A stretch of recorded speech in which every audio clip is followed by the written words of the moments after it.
Good morning everyone. आपसे एक request करना चाहूँगी। जिन भी लोगों ने केमिकल से स्विच करके जैविक की तरफ लौटे हैं, वो लोग जब अपनी पोस्ट डालते हैं एफबी ग्रुप पर, तो प्लीज़ उसमें या तो नो केमिकल या विदाउट केमिकल या ओनली जैविक करके हैशटैग ज़रूर लगाया करिए। उससे हमें पता चलता है कि आप किस तरीके की बागवानी कर रहे हैं, क्योंकि अगर हम केमिकल वाली पोस्ट को अप्रिशिएट करते हैं ना, तो कोई मेहनत का इसका कोई फ़ायदा नहीं है। तो प्लीज़ हैशटैग या फिर लिख ज़रूर दिया करिए, जिससे कि अप्रिशिएट करने में हमें आसानी रहे। और देखिए, कौन कहता है कि गुलाब पर विदाउट केमिकल नहीं फूल खिल सकते हैं। आप फूल का साइज़ देख लीजिए, कलियाँ बन रही हैं, पौधा एकदम हेल्दी है। रीज़न वही है कि मैं टाइम टू टाइम इन पर बायो एंजाइम का स्प्रे करती रहती हूँ। मिट्टी में, जैसे पता है आपको, केले का छिलका दबाती रहती हूँ, और उसी की वजह से भरपूर मात्रा में फ्लावरिंग होती रहती है। और आज मैं आप लोगों के साथ तीनों तरह के ऑयल जो मैं बनाती हूँ स्किन के लिए, उनकी रेसिपी शेयर कर दूँगी बैक टू नेचर वाले ग्रुप पर, पेज पर। तो प्लीज़ वहाँ पर देख लीजिएगा, जिसमें मैं गुलाब का बना रही हूँ, कैलेंडुला का बना रही हूँ, और इस बार मैं गेंदे का भी बना रही हूँ, क्योंकि तीनों ही ऑयल ज़बरदस्त इफ़ेक्टिव हैं स्किन के लिए, बहुत सारी बीमारियों के लिए। तो प्लीज़ उस पेज को ज़रूर फॉलो करिएगा। और ये देखिए, कितना शानदार पॉलिनेशन भी हो रहा है। साथ ही साथ ये लोग अपने हनी भी इकट्ठा कर रही हैं, क्योंकि आपको पता है फूलों से ही ये हनी लेकर जाती हैं, इनका रस लेकर। और ये देखिए किस कदर, इस फूल को अगर मैं रखती हूँ तो इसका शानदार पॉलिनेशन होगा और बीज बन जाएगा। लेकिन मैं बीज बनाती नहीं हूँ गुलाब पर, क्योंकि फिर फ्लावरिंग में कमी हो जाती है। तो अगर आप बीज बनाना चाहते हैं, बीज से उगे हुए पौधे पर भी फ्लावरिंग बहुत अच्छी होती है। हाँ, हालांकि पौधा है ना, बहुत ज़बरदस्त बढ़ता है, उसको प्रॉपर तरीके से प्रून करना पड़ता है, लेकिन हेल्दी प्लांट बनता है। और हो सकता है आपके यहाँ थोड़ा डिफरेंट कलर निकल के आए, क्योंकि क्रॉस पॉलिनेशन भी कई बार हो जाता है। अब दे रही हूँ आप लोगों को एक खास टिप। देखिए, इस टाइम पर प्रूनिंग का काम चल रहा है, क्योंकि मैं आप सभी लोगों को सजेस्ट करना चाहूँगी कि 10 तारीख तक आप सभी पौधों की प्रूनिंग का काम कर दीजिए, क्योंकि अगर आप ज़्यादा लेट करते हैं तो सारे पौधों पे फुटाव आ जाएगा, और फिर जब उस टाइम आप पौधे को कटिंग करेंगे तो नेचुरल है, पौधे को भी ज़्यादा तकलीफ़ होगी, और अपने आप को भी बहुत दुख होता है उस तरीके के बड़े हुए पौधों को कट करने में। अभी देखिए, ब्रांचेज़ हैं, टोटली लीव्स हैं नहीं। मैंने कल सारे अपराजिता के पौधों को प्रून कर दिया है। जो ड्राई लीव्स थी उनको भी हटा दिया है, क्योंकि उनको देख देख कर बड़ा अजीब सा लग रहा था। सिर्फ कुछ फलियाँ अभी पक रही हैं, उनको छोड़ दिया है। बाकी देखिए, पूरे पौधे क्लीन हैं।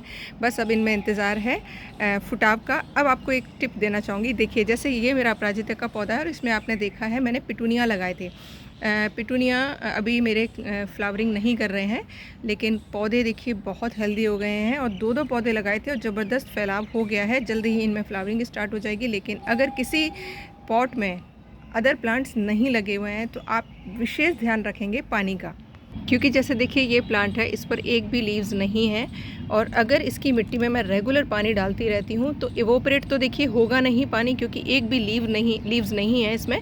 तो क्या होगा, मिट्टी के अंदर एक्स्ट्रा पानी जो है होल्ड रह जाएगा, और हो सकता है आपका प्लांट डेड हो जाए, क्योंकि रूट्स कई बार गल जाती हैं। तो इस चीज़ का विशेष ध्यान रखिएगा। जब तक कि आपको मिट्टी बिल्कुल ड्राई ना लगे, तब तक आप पानी ना दें, क्योंकि पिछले साल ये मिस्टेक करके मैंने कई पौधों को ख़राब कर दिया था। तो इस बार आपको एडवांस में बता दे रही हूँ कि जिन पौधों की प्रूनिंग कर दी है आपने, और उन पॉट्स में कोई भी पौधा नहीं लगाया हुआ है, तो पानी का ध्यान रखिएगा। और जो भी प्रून आप कर रहे हैं, अगर आपको एक्स्ट्रा प्लांट चाहिए तो इस टाइम पर कटिंग लगा दीजिएगा। यकीन मानिए, बहुत जल्दी रूट डेवलपमेंट हो जाएगा और एक्स्ट्रा प्लांट रेडी हो जाएंगे। मैं तो इन सभी जो भी खाली पॉट्स हैं ना, इन सब में मेरे पास जाफ़री की बहुत सारी पौध तैयार हो गई हैं, क्योंकि मैंने जब भी मैं फूल तोड़ती हूँ, मैं वहीं के वहीं गमलों में डाल देती हूँ। और हर एक पॉट में देखिए कितना जाफ़री उगा हुआ है। नेचुरल है, फूल तो सुंदर लगेगा ही लगेगा। फ्री के पौधे हैं, तो मैं तो सब में यही लगाने वाली हूँ, जिससे कि पानी भी मेंटेन रहेगा और फ्लावरिंग भी होगी। और ये देखिए, फ्री के फल, रसभरी बोलते हैं इसको, मकोई की ही वैरायटी होती है, बहुत ही ज़्यादा पौष्टिक होती है। इस टाइम पर अगर आपको मार्केट में ये फल मिलता हुआ दिखे, तो आप ज़रूर ले आइए, लाकर उसे मिट्टी में उसके बीज डाल दीजिए। यकीन मानिए, नेक्स्ट ईयर अपने आप ही इसके पौधे निकलने शुरू हो जाएंगे, और आपके यहाँ एक फ्री का पौष्टिक फल उग जाएगा, जो लो मेंटेनेंस है। बस ये समर के टाइम पर दिक्कत करता है, इसमें मिलीबग का ज़बरदस्त अटैक होता है। लेकिन इस टाइम पर देखिए कितने अच्छे से इसमें फ्लावरिंग हो रही है, फ्रूटिंग हो रही है, और कितने ही खूबसूरत लग रहे हैं इसके फल। और देखिए, खाया तब जाता है जब ये ऊपर वाला कवर होता है बिल्कुल येलो हो जाता है, ड्राई हो जाता है, और इसके अंदर से इस तरीके का फल निकलता है। मैंने तो ये कच्चा भी खाया है, मतलब पके हुए बिना। ये बहुत ही खट्टा और टेस्टी है। जैसे हम कच्चा टमाटर खाते हैं ना, तो कच्चा टमाटर खाने के बाद तो मुंह अजीब सा हो जाता है, लेकिन इसको खाने के बाद मज़ा आ जाएगा। तो अब कच्चे भी खा सकते हैं, बाकी पके हुए खाएंगे तो मीठा एकदम लगेगा ही लगेगा।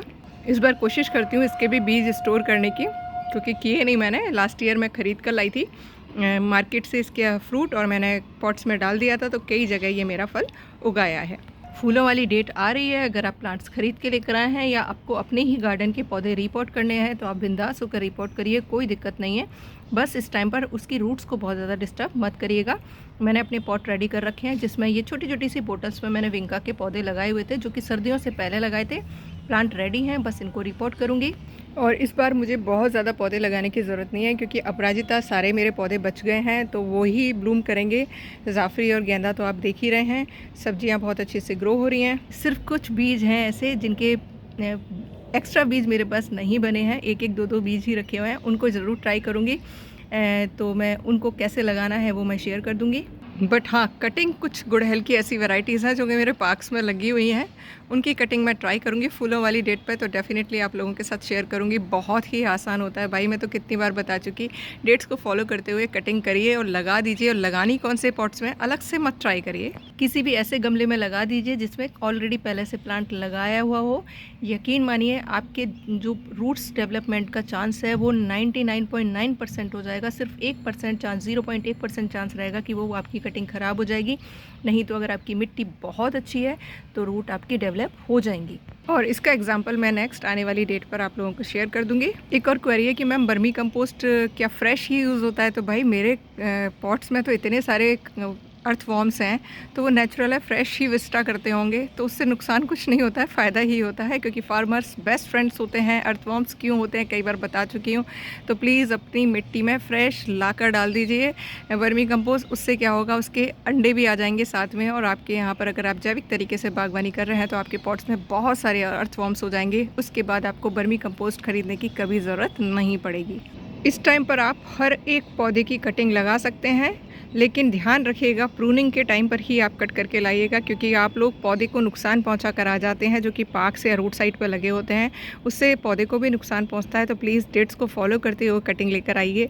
यकीन मानिए बहुत अच्छे रिजल्ट्स आएंगे और आप किसी भी पेड़ को मारने से भी बच जाएंगे। तो आज शेयर करती हूँ कैसे ऑयल प्रिपेयर करना है, तो बने रहिएगा चैनल पर, और बैक टू नेचर वाले पेज को आप फॉलो कर सकते हैं। Thank you for watching, channel पर बने रहिएगा। कोई भी क्वेरी हो तो कमेंट बॉक्स में पूछ सकते हैं, टाइम मिलते ही रिप्लाई करने की पूरी कोशिश करती हूँ। Thank you.